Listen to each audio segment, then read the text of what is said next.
Hai korang, selamat berjumpa lagi dalam saluran YouTube Chanlin Lifestyle.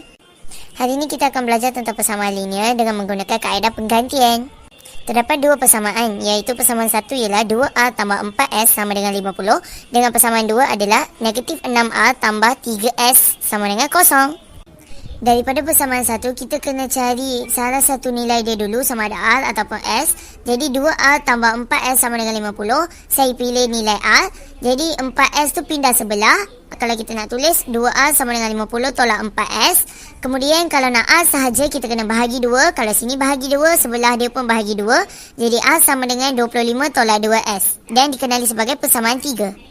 Bila kita dah dapat persamaan 1, 2 dan 3, kita masukkan persamaan 3 ke dalam persamaan 2, iaitu negatif 6R tambah 3S sama dengan 0 kan tadi. Kita masukkan nilai R yang kita dapat untuk sementara dulu, iaitu negatif 6. Kita masukkan R, 25 tolak 2S tambah 3S sama dengan 0. Jadi bila kita kembangkan, kita akan dapat jawapan negatif 150 tambah 12S tambah 3S sama dengan 0. Jadi negatif 150 tambah 15S sama dengan 0.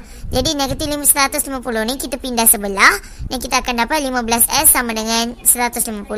Kalau nak dapat S, kita kena bahagi dengan 15. Kalau sini bahagi 15, sebelah dia pun bahagi 15. Jadi kita akan dapat jawapan S sama dengan 10.